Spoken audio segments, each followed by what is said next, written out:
The fluorescent lights of Miller's grocery buzzed overhead as Brandon Johnson pushed his empty cart through the produce section. His mind focused on nothing more than grabbing some apples and getting home to his empty apartment.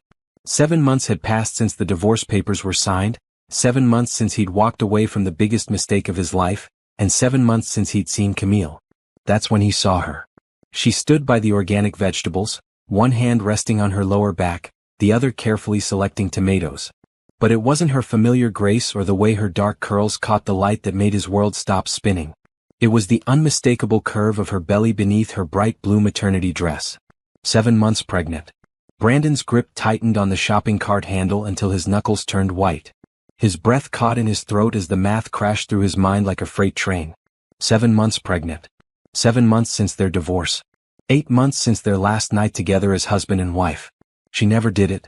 She never had the abortion. The memory hit him like a physical blow.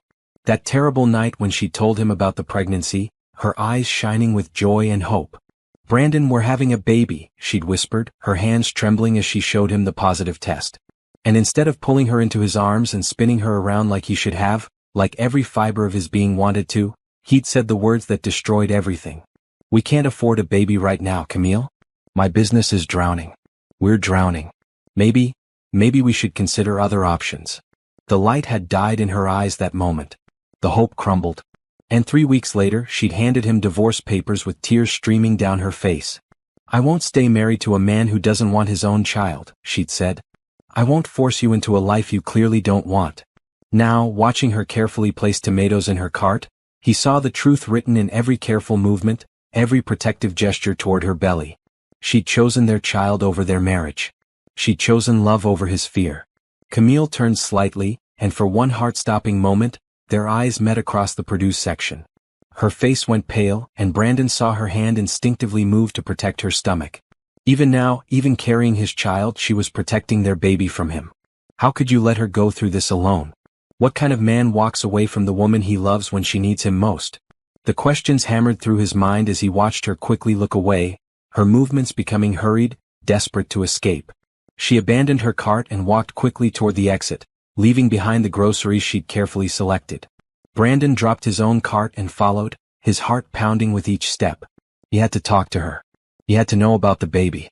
He had to know if there was any chance, any possibility that she could forgive him for being the biggest fool who ever lived. But by the time he reached the parking lot, she was already driving away in her old Honda, the same car that had been making strange noises even before their divorce. He stood there in the cold evening air, watching her taillights disappear into traffic, and felt the weight of 7 months of loneliness and regret settle on his shoulders like a lead blanket. That night, Brandon sat in his sparse apartment, staring at his phone. He typed her number a dozen times, then deleted it. What could he say? "Sorry I abandoned you and our unborn child because I was scared of being poor? Hope you're doing well carrying the baby I said we couldn't afford?" Sleep didn't come easy. Every time he closed his eyes, he saw her protective hand on her belly, saw the fear in her eyes when she recognized him. He'd put that fear there. He'd made the woman he loved afraid of him. The next morning brought no relief, only the harsh reality that Camille Washington, the woman he'd sworn to love and protect, was 7 months pregnant with his child and facing it completely alone because of his cowardice. What if you never see her again? What if you lose your only chance to be the father and husband they deserve?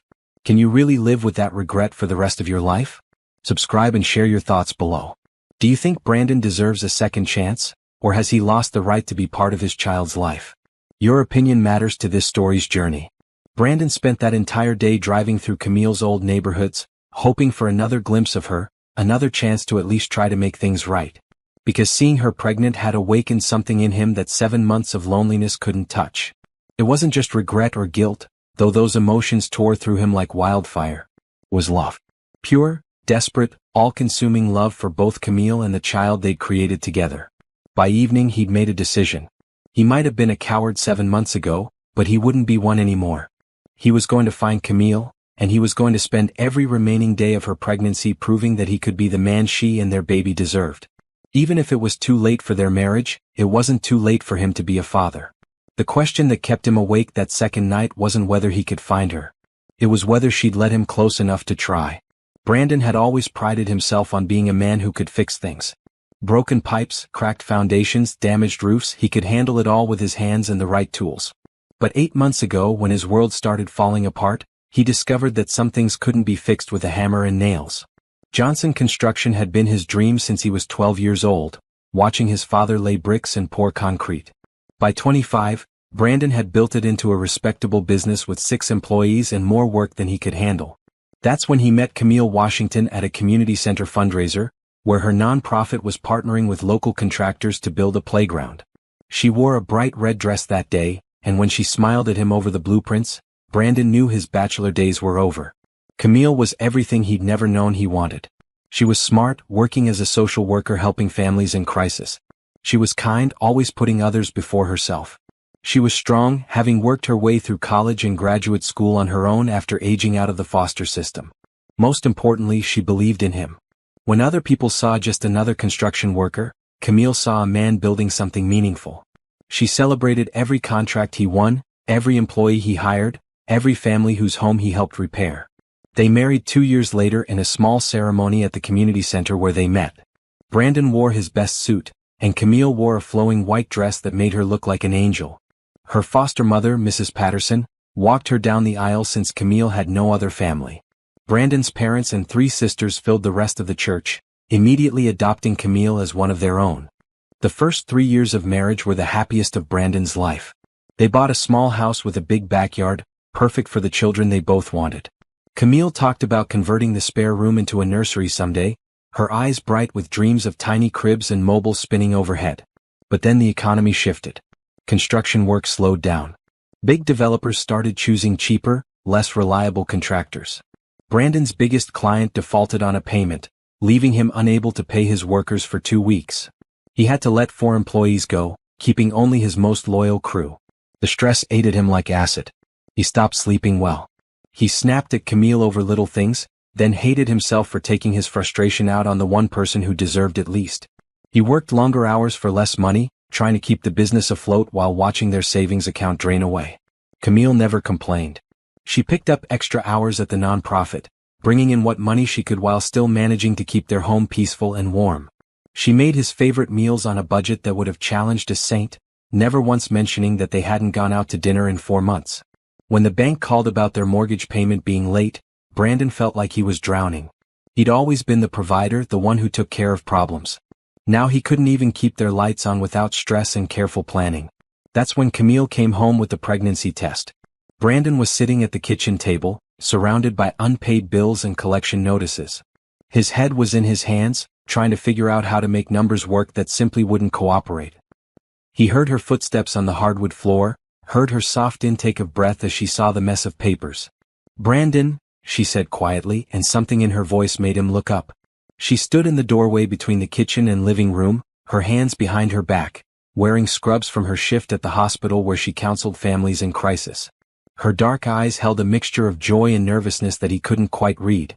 "I have something to tell you," she said, bringing her hands forward to reveal the small white stick. The 2 pink lines were clear as daylight. For one perfect moment, Brandon felt pure joy flood through him. Baby. Their baby. The child they dreamed about, planned for, wanted so desperately. He saw Camille's hopeful smile, saw her hand drift protectively to her still flat stomach. Then his eyes fell back to the collection notices spread across their kitchen table. "We're having a baby," Camille whispered, her voice full of wonder and love. And Brandon, drowning in debt and fear, said the words that would haunt him for the rest of his life. "We can't afford a baby right now, Camille. My business is drowning. We're drowning. The mortgage is 3 months behind. I haven't paid my workers in a week. Maybe we should consider other options."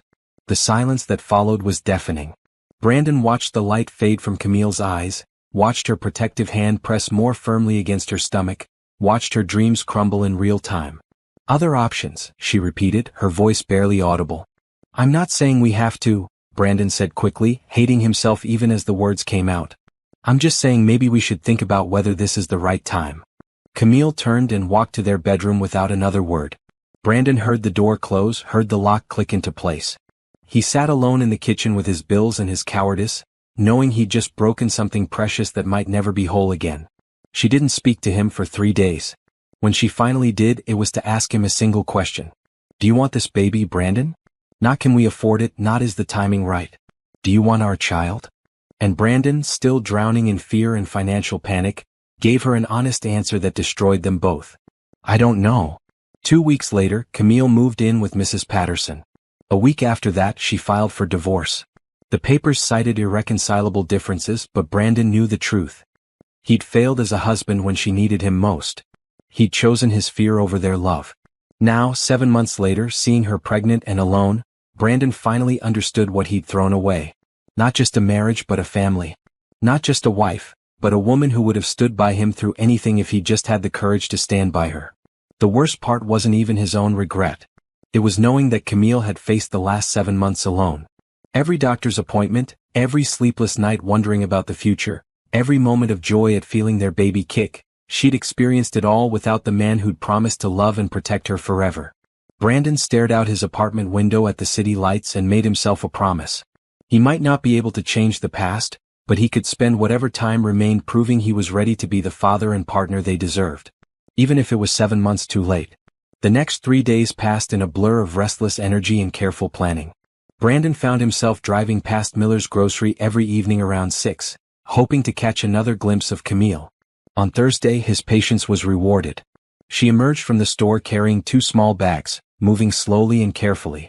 Brandon parked across the street and watched as she loaded her groceries into the back seat of her Honda. The car was older now, showing more rust around the wheel wells, and when she started it, even from his distance he could hear the engine cough and struggle. When she pulled out of the parking lot, Brandon followed at a careful distance. He wasn't proud of what he was doing, but he needed to know where she lived, needed to understand how she was managing on her own. The drive led through increasingly modest neighborhoods until Camille turned into the parking lot of Sunset Gardens Apartments, a complex that had seen better days but was clean and well-maintained. She parked in front of Building C and Brandon watched from the street as she gathered her groceries and made her way slowly up an exterior staircase to the second floor. Apartment 2C. He memorized the number and the sight of her bright green maternity top disappearing behind a door that needed a fresh coat of paint. That weekend, Brandon drove past the complex several times, each visit adding details to his mental picture of Camille's new life. The parking lot had several other pregnant women and young mothers, suggesting the apartments were affordable family housing. There was a small playground behind the buildings where children played while their parents watched from nearby benches. On Sunday morning he saw her again. She emerged from her apartment wearing a purple maternity dress and carrying a small purse, walking carefully down the stairs. She was going to church, he realized, probably Mount Calvary Baptist where they used to attend together. The urge to follow her there was overwhelming, but Brandon forced himself to drive away instead. Church was her sanctuary and he wouldn't invade that space. He'd caused her enough pain already. Monday evening brought rain, and Brandon was parked across from the grocery store when he saw Camille's Honda pull into the lot. Through the downpour, he watched her hurry into the store, her hands protecting her belly from the weather. 20 minutes later, she emerged with her groceries, but the rain had gotten worse.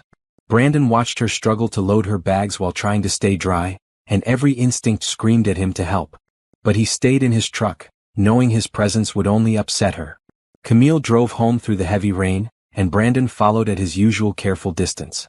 But as she turned into the apartment complex, her Honda suddenly veered to the right and came to a stop in a parking space with steam rising from under the hood. Brandon pulled over and watched as Camille sat in her car for several long moments, probably waiting for the engine to cool down.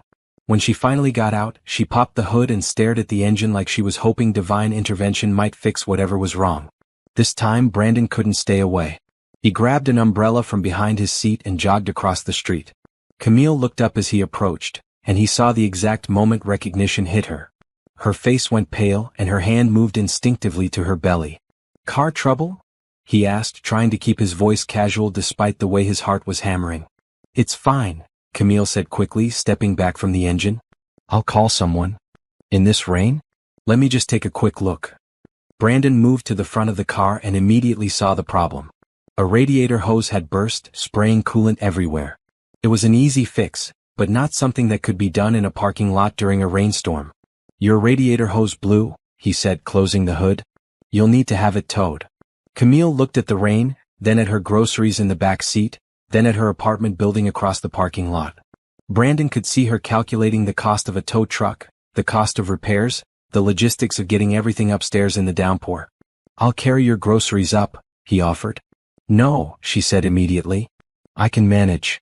Camille, it's pouring rain, you're 7 months pregnant and those bags are heavy. Please let me help. She looked at him for a long moment, rain dripping from her hair despite the umbrella he was trying to share with her. He could see the war playing out on her face between pride and practical necessity. Practical necessity won. Just the groceries, she said firmly. Then you leave. Brandon nodded and gathered the bags from her car while Camille locked up and started toward the building. He followed her up the exterior staircase, noting how she had to pause twice to catch her breath. The pregnancy was clearly taking its toll, especially in her final trimester. She unlocked the door to 2C and stepped inside, holding it open just wide enough for him to pass the grocery bags through.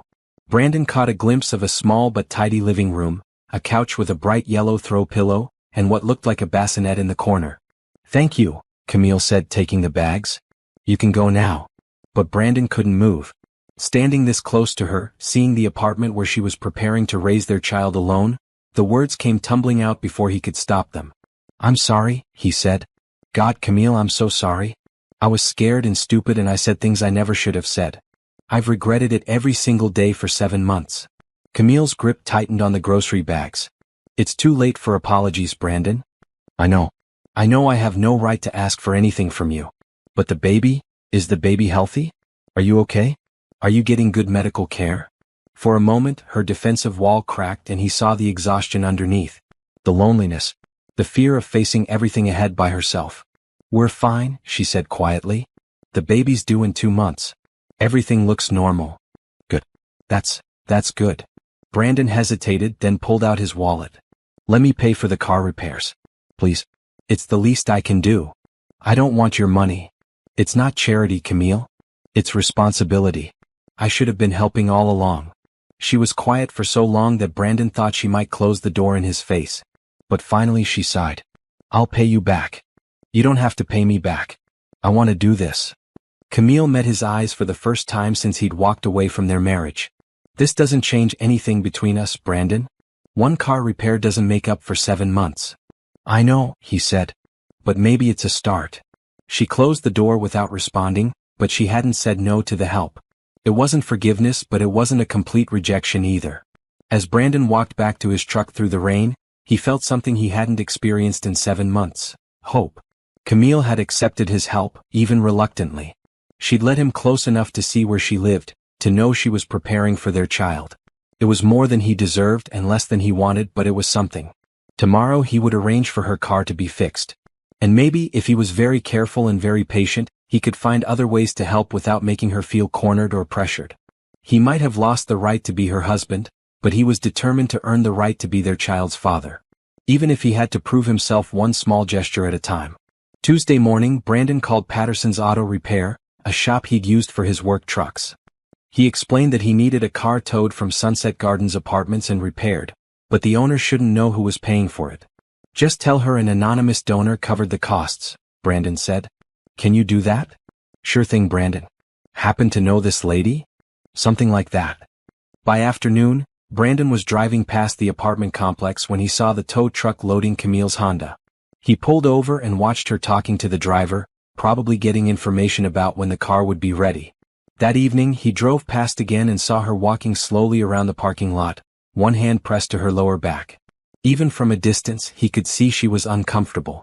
Brandon had done enough research in the past few days to know that back pain was common in the final trimester, especially for women who were on their feet a lot. Wednesday brought no sign of Camille, but Thursday afternoon Brandon's phone rang. It was Patterson's Auto Repair. That Honda's ready, the mechanic said. But there's a problem. The lady came to pick it up and when I told her it was already paid for, she got pretty upset. Kept asking who paid, said she wouldn't take charity. She's been sitting in our waiting room for 2 hours, won't take the car until she knows who covered the bill. Brandon sighed. He should have known Camille wouldn't simply accept anonymous help. She was too proud, too independent. Tell her I'll be right there, Brandon said. You want me to tell her you're coming? No. Just, be ready for fireworks. Patterson's Auto Repair was a small family business on the east side of town, the kind of place where they still checked your oil and cleaned your windshield. Brandon pulled up just as the sun was setting, casting long shadows across the parking lot. Through the window of the waiting room, he could see Camille sitting in an uncomfortable plastic chair, her hands resting on her belly. She wore a bright red maternity top and black pants, and even frustrated and tired, she was the most beautiful woman he'd ever seen. Brandon took a deep breath and walked inside. Camille looked up as the door chimed, and her eyes widened when she saw him. "I should have known," she said, struggling to get up from the low chair. "Don't get up," Brandon said quickly, but she was already on her feet. "You paid for my car." "Yes. After I specifically told you I didn't want your money. You said you didn't want charity." "This isn't charity, Camille. It's me taking care of something I should have been handling all along. You don't get to decide what I need, Brandon. You lost that right 7 months ago." The mechanic behind the counter cleared his throat uncomfortably. "Should I give you folks some privacy?" "No," Camille said firmly. "We're leaving. Both of us. Separately." But as she took a step toward the door, she suddenly gasped and grabbed the back of the chair. Brandon was beside her in an instant. "What's wrong?" "Nothing. Just, the baby's been really active today. Sometimes when I stand up too fast." She pressed her hand to her side and took a slow breath. "Sit back down." "I'm fine." "Camille, please. Just sit for a minute." This time she let him help her back into the chair. The mechanic brought her a bottle of water, and Brandon knelt beside her, fighting the urge to put his hand over hers on her belly. "Better?" he asked after she'd had some water. "Yes, it happens sometimes. The baby gets in a position that makes it hard to move around." "How often?" "It doesn't matter how often. It matters to me." Camille looked at him for a long moment. "Why, Brandon? Why do you care now? Where were you when I was sick every morning for 3 months? Where were you when I had to go to doctor appointments alone? Where were you when I felt the baby kick for the first time and had nobody to share it with?" Each question hit him like a physical blow. Brandon sat back on his heels and met her eyes. "I was scared," he said simply. "I was drowning in debt and fear, and instead of fighting for our family, I ran. It was the worst mistake I ever made, and I'll regret it for the rest of my life." "That's not good enough." "I know it's not. But I'm here now and I'm not running anymore. Let me pay for the car, Camille. Let me help with whatever you need. Not because you have to accept it, but because I need to do something right." Camille was quiet for a long time, her hand moving in slow circles over her belly. Finally she sighed. "The car repairs, that's it. I don't want anything else from you. Okay? And this doesn't mean we're friends again. This doesn't mean I forgive you. I understand. I'm only accepting because I need reliable transportation before the baby comes, and I can't afford to fix it myself." Brandon nodded and stood up. He walked to the counter and paid the bill, then came back with the keys. "Thank you," Camille said quietly. "You don't have to thank me." She stood up more carefully this time, and Brandon walked with her to her car. The Honda looked good, better than it had in months. The mechanic had even washed it. "Camille," Brandon said as she opened the driver's door. "Can I ask you something?" She paused but didn't look at him. "Are you scared? About doing this alone?" For a moment her careful composure cracked. He saw the exhaustion, the worry, the overwhelming weight of preparing for motherhood without a partner. "Every day," she whispered. "But scared is better than disappointed." She got in the car and drove away, leaving Brandon standing in the parking lot with the weight of her words settling on his chest. Scared is better than disappointed. That's what he'd done to her. He'd made her so afraid of being hurt again that facing single motherhood seemed safer than trusting him. But she'd accepted his help with the car. She'd let him sit with her when the baby was making her uncomfortable. She'd been honest about being scared. It wasn't much, but it was more than he'd dared hope for a week ago. Brandon drove home with a new understanding of what he was up against. Camille's walls weren't just about pride or anger. They were about survival. She'd built them to protect herself and their child from the kind of devastating disappointment he'd caused before. If he wanted a chance to be part of their lives, he'd have to prove he was worth the risk of trusting again. And he had less than 2 months to do it. The next morning, Brandon stood in the floral section of Miller's grocery, staring at an array of flowers and feeling completely out of his depth. "What kind of flowers did you send to your pregnant ex-wife to say, 'I'm sorry I was a coward, but I'm trying to change,' without seeming pushy or desperate?" "Can I help you?" asked an elderly woman arranging bouquets nearby. "I need flowers for someone special," Brandon said. "But it's complicated." "Complicated how?" "She's my ex-wife. She's pregnant with my baby and I messed up badly. I want to show her I care without making her feel pressured." The woman studied him for a moment. "What's her favorite flower?" "Sunflowers," Brandon said without hesitation. "She always said they were happy flowers." "Then sunflowers it is. But not too many." 3 or 4 stems, simple and sweet. Brandon bought a small bouquet of sunflowers and drove to Camille's apartment complex. He climbed the stairs to 2C and left the flowers by her door with a simple note. "Thank you for letting me help yesterday. I hope these make you smile. B." Then he went to work, spending the day installing cabinets in a kitchen remodel and trying not to think about whether Camille had found the flowers. That evening, as he drove past the complex, he saw that the flowers were gone from her doorstep. Either she'd taken them inside, or she'd thrown them away. He chose to believe the former. Friday morning brought a call from his bank that changed everything. "Mr. Johnson? This is Carol from First National. I have some interesting news about your construction business." Brandon's stomach dropped. More bad news was the last thing he needed. "Montclair Development Group has been asking about you," Carol continued. "They want to discuss a major contract. Apparently, someone recommended your work." "Montclair Development? They're huge." "I know. They'd like to meet with you Monday morning. This could be exactly what your business needs." Brandon hung up the phone in a daze. Montclair Development handled multi-million-dollar projects across the state. If they were serious about hiring Johnson Construction, it could solve all his financial problems overnight. But first he had a weekend to get through and a woman to convince that he'd changed. Saturday morning, Brandon was grocery shopping when he had an idea. He remembered how Camille used to love the elaborate fruit salads from Romano's Deli, but they were expensive and she'd stopped buying them during their financial troubles. He bought all the ingredients and spent 2 hours in his kitchen creating the perfect fruit salad, just the way Camille liked it, with strawberries, pineapple, grapes, and mandarin oranges. He packaged it carefully in a clear container with a note. "Thought you and the baby might enjoy something sweet. Eat healthy. B." This time he didn't leave it at her door. Instead, he waited until he saw her leave for what looked like a grocery run, then left the fruit salad in a cooler bag by her door where it would stay fresh until she returned. Sunday, he left a small potted plant, something green and cheerful, for her apartment. Monday, it was a book of baby names he'd found at a used bookstore. Tuesday, a gift card to a maternity store. Never anything too expensive or personal, just small gestures that said, "I'm thinking of you," without demanding anything in return.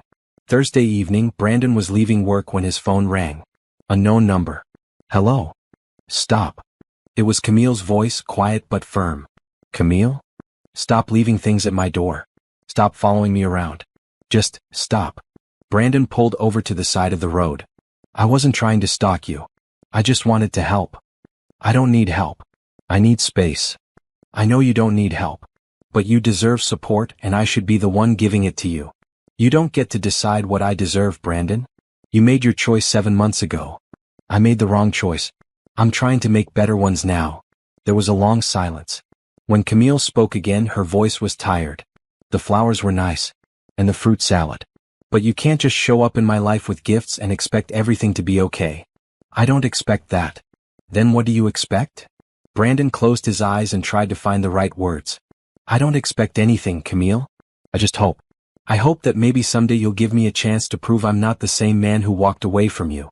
And if I don't? If I decide I want nothing to do with you? Then I'll respect that. But I'll still want to be part of our child's life if you'll let me." Another long silence. "No more gifts," she said finally. "Okay. And no more showing up places where I am." "Okay. If you want to help, you can pay child support after the baby's born. That's it." "Camille, Brandon stopped himself. She was setting boundaries and he needed to respect them. "I understand." She hung up without saying goodbye. Brandon sat in his truck on the side of the road and felt the weight of reality settle on his shoulders. Camille wasn't ready to trust him again, maybe never would be. But she wasn't completely shutting him out either. She'd mentioned child support, which meant she was planning to let him be part of the baby's life in some capacity. It was less than he wanted, but more than he deserved. That night, Brandon did something he hadn't done since the divorce. He got down on his knees beside his bed and prayed. Not for forgiveness, because he knew he'd have to earn that. Not for Camille to take him back, because he knew that might never happen. He prayed for wisdom. For patience. For the strength to be the father his child deserved, even if he could never again be the husband Camille needed. And he prayed that somehow, someway, love really could conquer the fear and hurt he'd caused. Monday's meeting with Montclair Development could change his financial situation overnight. But winning back his family was going to take something money couldn't buy. Time, consistency, and faith that some mistakes, no matter how big, could eventually be forgiven. What would you do in Brandon's situation? Is persistence romantic or pushy? Share your thoughts below and don't forget to subscribe for the next chapter. Monday morning arrived with a mixture of nervous energy and cautious hope. Brandon put on his best suit, the same one he'd worn to his wedding, and drove to the Montclair development offices downtown. The sleek glass building was intimidating, but he'd learned not to let appearances shake his confidence. The meeting went better than he'd dared dream. Richard Montclair himself, a distinguished man in his 60s, sat across the conference table and outlined a project that would keep Brandon's company busy for the next 18 months. We're developing a new residential community on the north side, Montclair explained. 50 homes plus a community center. We need a contractor who understands quality construction and can work within our timeline. I can handle that, Brandon said, trying to keep his voice steady. I know you can. Patricia Chin spoke very highly of your work. Brandon frowned. I don't think I know anyone named Patricia Chin. Montclair smiled. She knows you though. Her nonprofit has worked with your company on several community projects. She said you were the most honest contractor she'd ever dealt with, that you always put quality and integrity above profit. The realization hit Brandon like lightning. Patricia Chin ran the Community Development Alliance, the same nonprofit where Camille worked. Someone had recommended him for the biggest contract of his career, and he had a feeling he knew who. The meeting lasted 2 hours, ending with a handshake and a contract worth more money than Brandon had made in the past 2 years combined. As he walked to his truck, his phone was already buzzing with calls from suppliers and subcontractors he'd had to let go. By evening he could have his full crew back to work. But first he had to see Camille. He drove to her apartment complex, not to leave gifts or spy on her routine, but because he needed to know if she was the one who'd changed his life with a single recommendation. Camille was sitting on the bench near the playground, watching children play while she rubbed her lower back. At 8 months pregnant, every movement looked uncomfortable, but she seemed peaceful in the evening sunlight. Brandon approached carefully, not wanting to startle her. Mind if I sit? She looked up, surprised. I thought we agreed you wouldn't show up places where I am. This is different. I need to ask you something. Camille sighed but didn't object when he sat down on the other end of the bench, keeping a respectful distance between them. Did you recommend my company to Montclair Development? He asked. She was quiet for so long that Brandon thought she might not answer. Finally she nodded. Why? Because you're a good contractor, she said simply. Because you do quality work and you treat people fairly. Because Patricia needed someone reliable for the biggest project of her career, and despite everything between us, I knew you wouldn't let her down professionally. Brandon felt something crack open in his chest. After everything he'd done, after the way he'd hurt her, Camille had gone out of her way to help his business succeed. You gave me my life back, he said quietly. That contract. It's enough work to support my entire crew for the next 1.5 years. It's enough to save my business. Good. I'm glad. Why, Camille? After the way I treated you, why would you help me? She turned to look at him for the first time since he'd sat down. Because our child deserves a father who can provide. Because I remember the man you used to be before fear made you cruel. And because no matter how angry I am at you, I don't want to see you fail. The simple generosity of it, the way she'd put their child's welfare above her own hurt, made Brandon's eyes burn with unshed tears. I don't deserve your kindness. No, Camille agreed. You don't. But I'm not doing it for you. I'm doing it for this baby. They sat in comfortable silence for a few minutes, watching the children play. Brandon noticed how Camille's hand moved constantly over her belly, how she shifted position every few minutes trying to get comfortable. Can I ask how you're feeling? Really feeling? Tired, she admitted. Everything hurts. I can't sleep because the baby kicks all night. I can't eat much because there's no room in my stomach. And I'm scared. About the birth? About everything. About labor and delivery, about taking care of a newborn alone, about being a good mother. She paused. About you. About me? About what happens when the baby comes. About whether you'll disappear again when things get hard. About whether I should even give you the chance to hurt our child the way you hurt me. Brandon wanted to promise her that would never happen, wanted to swear he'd changed, but he knew words were meaningless now. Only his actions would matter. What if I prove myself first? He asked. What if I show you I'm reliable before the baby comes? How? Let me help you get ready. Let me come to a doctor's appointment with you. Let me help set up the nursery. Let me be there for the small stuff so you can trust me with the big stuff. Camille was quiet for a long time, her hand tracing patterns on her belly. 1 appointment, she said finally. I have a checkup next Thursday at 2. You can come to that, but you sit quietly and don't ask the doctor a million questions. You're there to observe, not to take over. Thank you. This doesn't mean I trust you again, Brandon. This means I'm giving you one chance to show me you've changed. Don't waste it. I won't. As if on cue, Camille suddenly gasped and pressed both hands to her side. Oh. What's wrong? Nothing's wrong. The baby's just, here, give me your hand. Before Brandon could think about it, Camille had grabbed his hand and pressed it against her belly. For a moment nothing happened. Then he felt it, a strong, distinct movement against his palm. Their baby was kicking. Brandon's breath caught as he felt another kick, then another. This tiny person, this child they'd created together, was real and strong and very much alive. That's our baby, Camille said softly, watching his face. That's our baby, Brandon repeated, his voice thick with emotion. They sat like that for several minutes, Brandon's hand on Camille's belly, both of them marveling at each movement their child made. For those precious moments, the hurt and anger between them faded away, replaced by shared wonder at the miracle they'd created. When the baby settled down, Brandon reluctantly moved his hand away. Thank you, he said, for letting me feel that. The baby's been so active today. I think all the stress has them worked up. What stress? Camille hesitated, then sighed. Mrs. Patterson had to go into a nursing home last week. Her diabetes got worse and she can't live independently anymore. So I'm really alone now. Brandon's heart ached for her. Mrs. Patterson had been the closest thing to a mother Camille had ever known, the woman who'd taken her in when she aged out of foster care. I'm sorry. I know how much she means to you. She raised me when no one else would. And now she's in a place where I can only visit on weekends because of my work schedule. Camille's voice cracked slightly. She was supposed to be here when the baby came. She was going to help me those first few weeks. I can help you those first few weeks. Brandon, I know you don't trust me yet, but you need support and I need the chance to prove myself. Let me be there. Let me show you I'm not going anywhere this time. Camille looked at him for a long moment, then down at her hands folded over her belly. Come to the doctor's appointment on Thursday, she said. We'll see how that goes first. It wasn't a yes, but it wasn't a no either.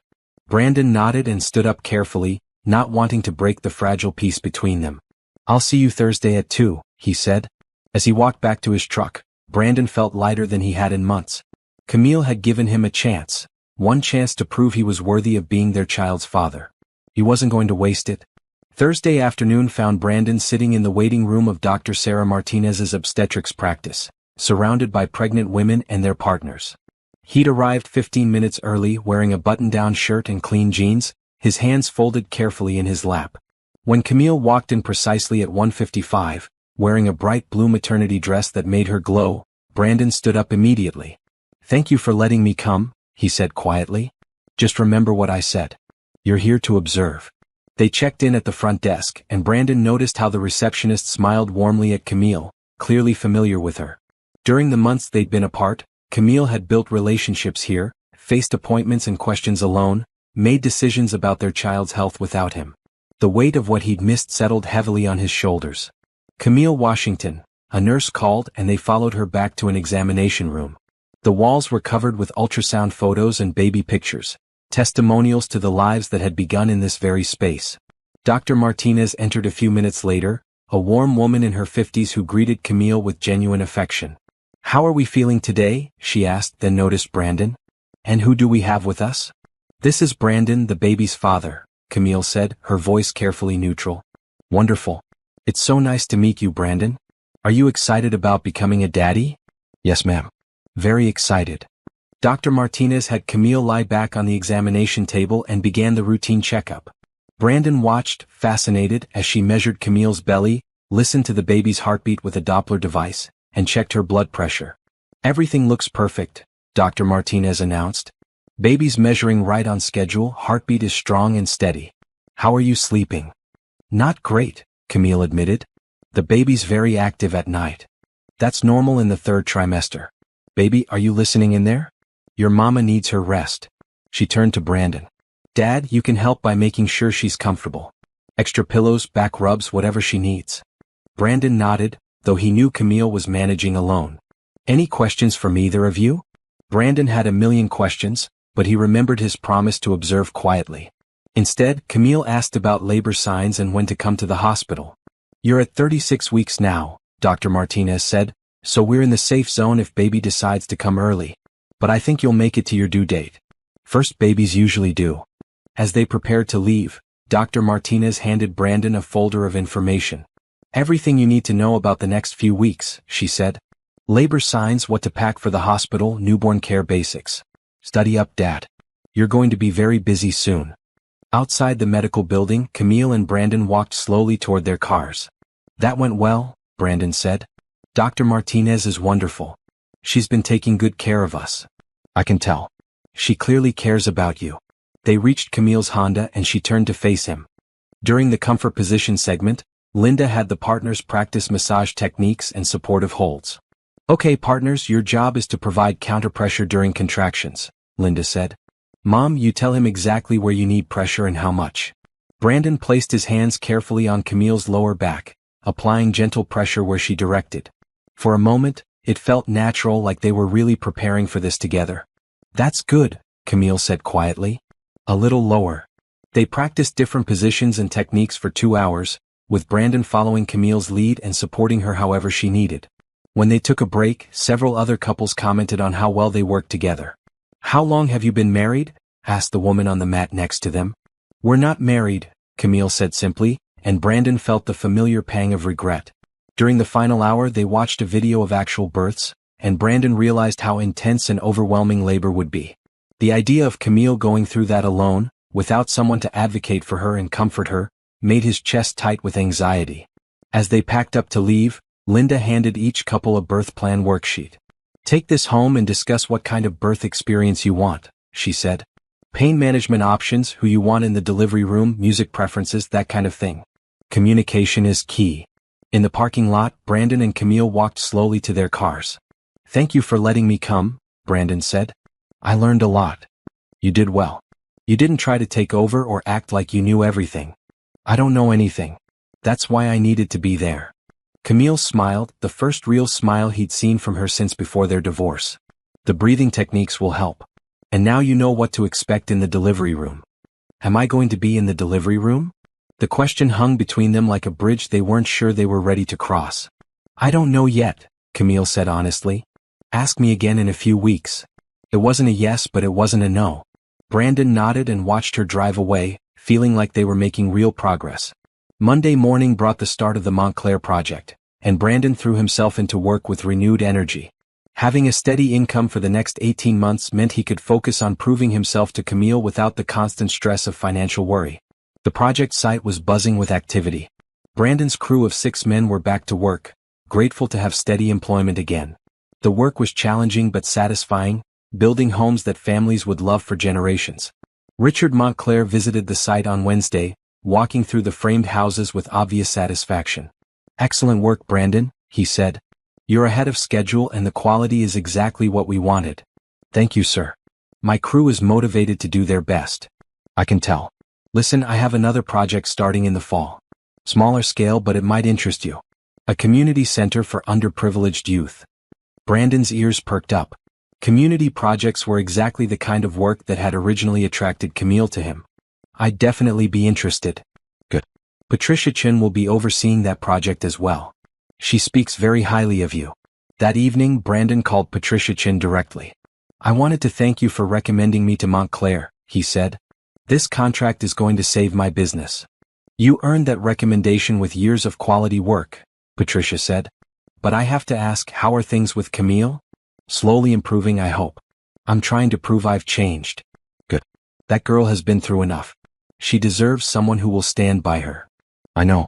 I'm trying to be that someone, even if it's too late for us to be together. After hanging up, Brandon realized how many people cared about Camille, how many lives she'd touched through her work and her kindness. She deserved better than what he'd given her, but maybe it wasn't too late to become the man she deserved. Thursday's doctor appointment went smoothly, with Dr. Martinez pronouncing both mother and baby healthy and ready for birth at any time. 37 weeks, she said. Officially full term. Are you ready? As ready as we can be, Camille replied, glancing at Brandon. Dad, do you have your hospital bag packed? Hospital bag? Dr. Martinez laughed. First-time fathers. Yes, you need a bag too. Change of clothes, snacks, phone charger, camera. You're going to be there for a while. Brandon nodded, making mental notes. He was going to be there. Camille hadn't said it directly, but Dr. Martinez's assumption and Camille's lack of correction felt like permission. After the appointment, they stopped for lunch at a small cafe near the medical building. Camille ordered carefully, trying to find something that wouldn't trigger her heartburn, while Brandon watched her with growing admiration for everything she was handling. "Can I ask you something?" Brandon said over their sandwiches. "Sure." "The birth plan worksheet from class. Have you filled it out?" "Most of it.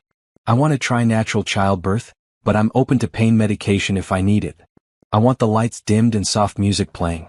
And I want you there." Brandon's heart nearly stopped. "You want me there?" "If you promise not to faint or get in the way. The baby's going to need both parents, and this is where that starts." "I promise I won't faint. And you won't try to take over or make decisions for me. I'll follow your lead completely." Camille nodded and took another bite of her sandwich. "Good. Because in 2 or 3 weeks, we're going to become parents, ready or not." That evening, Brandon packed his hospital bag with the care of someone preparing for the most important event of his life. Change of clothes, toiletries, snacks, phone charger, and a small camera to capture their child's first moments. As he folded an extra shirt, his phone rang. It was his mother. "How's Camille doing, baby?" she asked. "Good. Tired but good. The baby could come any time now." "And how are things between you two?" "Better. She's letting me come to doctor appointments and childbirth class. She wants me in the delivery room when the baby comes." "That's wonderful, Brandon. But what happens after the baby's born?" It was the question that kept Brandon awake at night.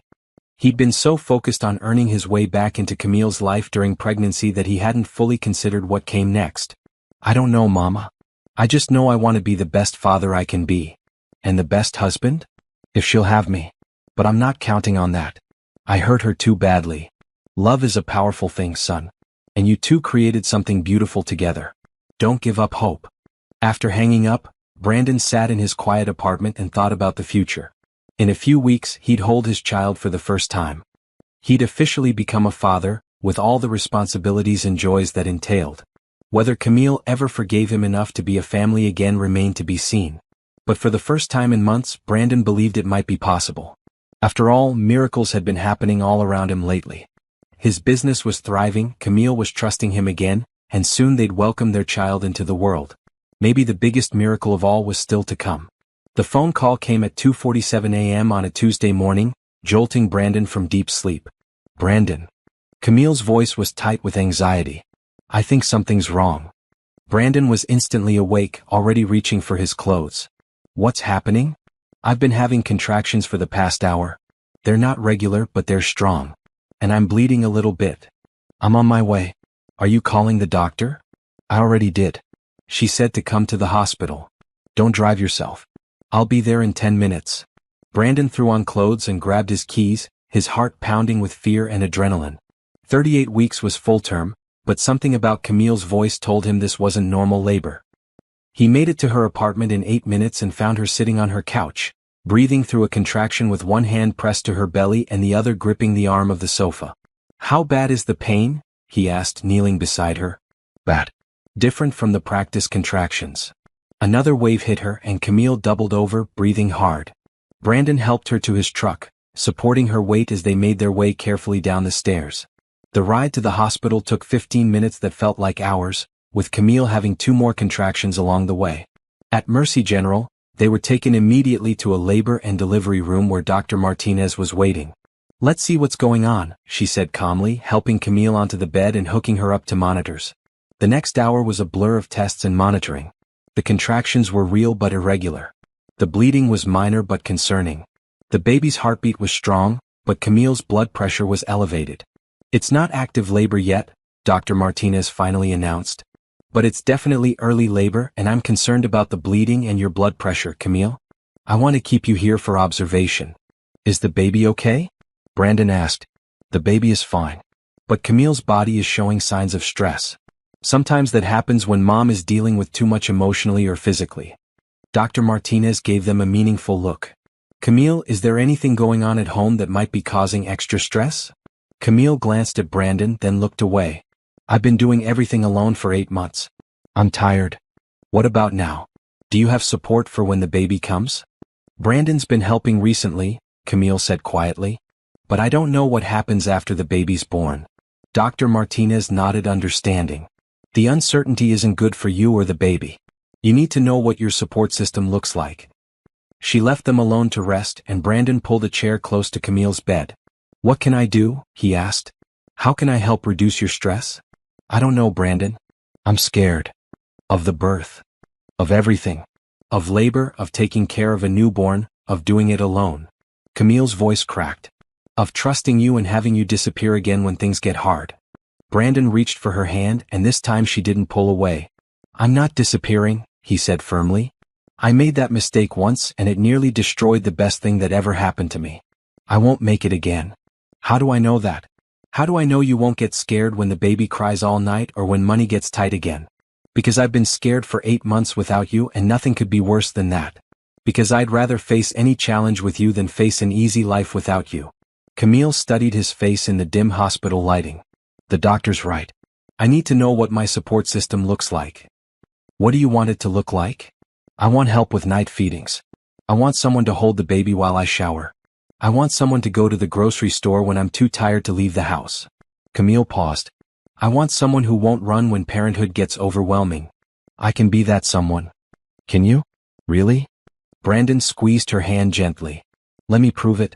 Let me move into your guest room for the first month after the baby's born. Let me be there for the night feedings and the grocery runs and the moments when you need a break. If I prove I can handle it, we can talk about something more permanent. And if you can't handle it?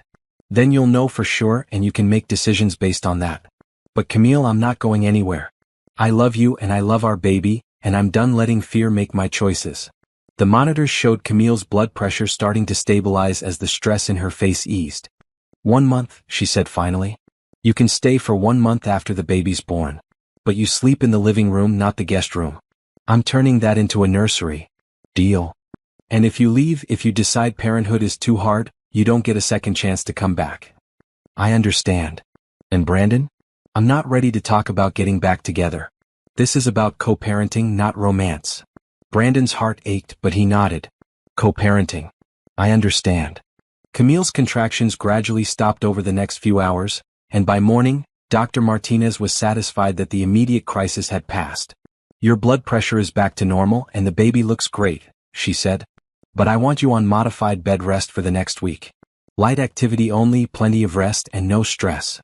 I have to work, Camille protested. You have to prioritize this pregnancy. Can you take some time off? Camille looked worried. I have some saved vacation days, but I need to work until the baby comes.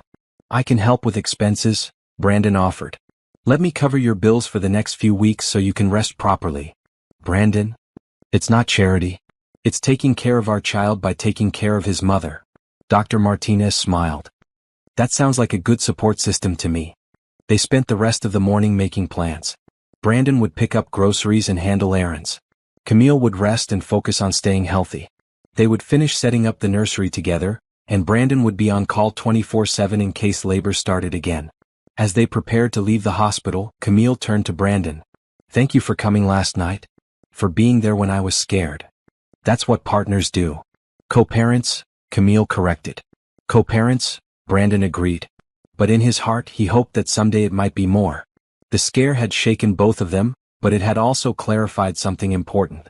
They were in this together now, whether as co-parents or something more. Their child deserved parents who could count on each other, and for the first time in months, it felt like they were building something that could last. As they drove home from the hospital, Brandon caught Camille looking at him with something that might have been the beginning of trust. It was a start. The contractions started again 4 days later, at 6:30 a.m. on a Sunday morning. This time they were different. Stronger, more regular, and accompanied by an unmistakable sense that today was the day. Camille called Brandon, her voice calm but determined. It's time. Are you sure? Oh, I'm sure. These are 5 minutes apart and getting stronger. Brandon was dressed and in his truck within 3 minutes. He found Camille sitting on her couch, timing contractions with an app on her phone, her hospital bag packed and ready by the door. How are you feeling? He asked. Scared. Excited. Ready to meet our baby. Another contraction hit, and Camille breathed through it with the techniques they'd learned in class. And really hoping I can do this. You can do this. We can do this. The drive to Mercy General was calmer this time, with Camille managing her contractions while Brandon focused on getting them there safely. At the hospital, they were taken to the same labor and delivery room where they'd been 4 days earlier. "Well, look who's back," Dr. Martinez said with a smile. "And this time it's the real thing." The examination confirmed what Camille already knew. She was 4 centimeters dilated and in active labor. Their baby would arrive within the next several hours. "Are you ready to become parents?" Dr. Martinez asked. Brandon looked at Camille, who met his eyes and nodded. "We're ready," he said. The next 8 hours were the longest and most intense of Brandon's life. He watched Camille work through each contraction with strength and determination that left him in awe. He held her hand, rubbed her back, fed her ice chips, and provided whatever comfort she needed. "You're amazing," he told her during a brief rest between contractions. "I can't believe how strong you are." "I don't feel strong," Camille panted. "I feel like I'm being run over by a truck." The strongest people are the ones who keep going when they don't feel strong. As labor progressed, the walls between them continued to crumble. The shared intensity of bringing their child into the world created an intimacy that had nothing to do with romance and everything to do with trust and partnership. "I need you to talk to me," Camille said during a particularly difficult stretch. "Tell me something good." "Our baby is almost here," Brandon said. "In a few hours we're going to hold our child for the first time. We're going to count tiny fingers and toes. We're going to look into little eyes and see the future. What else? You're going to be an incredible mother. You're kind and patient and strong. Our baby is so lucky to have you. And you? Are you going to be a good father?" "I'm going to try every single day for the rest of my life." At 2:43 p.m., after 18 hours of labor, Camille Washington gave birth to a healthy baby girl weighing 6 pounds 12 ounces. Brandon watched in stunned amazement as Dr. Martinez placed their daughter on Camille's chest, slippery and perfect and crying with impressive volume. "Oh my God," Camille whispered, tears streaming down her face. "Look at her. Brandon, look at what we made." Their daughter was beautiful beyond words, with Camille's delicate features and Brandon's dark eyes. She had a head full of soft black hair and the tiniest fingernails Brandon had ever seen. "She's perfect," he said, his voice thick with emotion. "Absolutely perfect." "Would you like to cut the cord, Dad?" Dr. Martinez asked. Brandon's hands shook slightly as he made the cut that officially separated his daughter from her mother and made her an independent little person in the world. "What's her name?" the nurse asked, preparing the birth certificate. Brandon looked at Camille, realizing they'd never actually settled on a name. "Hope," Camille said softly. "Hope Washington Johnson."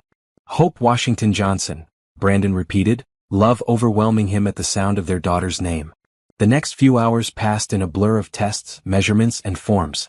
Hope was declared perfectly healthy, scoring high on all her newborn assessments. She nursed well, slept peacefully, and seemed to study her parents' faces with curious dark eyes. That evening, as visiting hours wound down and the hospital settled into quiet routine, Brandon sat in the chair next to Camille's bed, holding Hope while Camille rested. "She's really here," Camille said softly. "She's really here. I can't believe we're parents." "Best job I've ever had," Brandon said, gently stroking Hope's tiny cheek. Camille watched them together, and Brandon saw something in her expression that made his heart race with possibility. "Camille," he said carefully, "I know we agreed I'd stay for a month to help with co-parenting. But I want more than that. Brandon, I want to marry you again. I want to be a family, not just co-parents. I want to wake up every morning knowing we're in this together." Camille was quiet for a long moment, her eyes moving between Brandon and their sleeping daughter. "You hurt me badly," she said finally. "I know. You made me feel like our baby was a burden instead of a blessing. I was wrong. So completely wrong. If I give you another chance, if I let you back into my heart completely, I need to know you'll stay. No matter what challenges come up, no matter how hard parenthood gets, no matter what life throws at us." Brandon stood up carefully, still holding Hope, and knelt beside Camille's hospital bed. "Camille Washington, I love you more than I ever thought possible. I love you for your strength, your kindness, and the way you chose our daughter even when I was too scared to choose either of you. Will you marry me again? Will you let me spend the rest of my life proving I'm worthy of you and Hope?" Camille looked at him for a long moment, then reached out to touch Hope's tiny hand. "Yes," she whispered. "Yes, I'll marry you again." Brandon leaned forward and kissed her gently, sealing the promise with their sleeping daughter between them. "I love you," he said. "I love you too. Both of you." We followed Brandon and Camille through their journey from heartbreak to healing. Do you believe in second chances? Share your thoughts and subscribe to see more stories of love conquering fear. 3 months later, on a sunny Saturday morning in the community center where they'd first met, Brandon and Camille renewed their wedding vows. Hope slept peacefully in Camille's arms as they promised to love, honor, and support each other through whatever challenges life might bring. This time, Brandon meant every word. Their little family of 3 was living proof that love, when combined with commitment and the courage to change, could overcome even the biggest mistakes. And as they danced to their wedding song with hope between them, Brandon knew he'd never take this second chance for granted. Some stories end with happily ever after. But this story was just beginning, with every day offering new opportunities to choose love over fear, trust over doubt, and hope over despair. The name Hope had been perfect after all.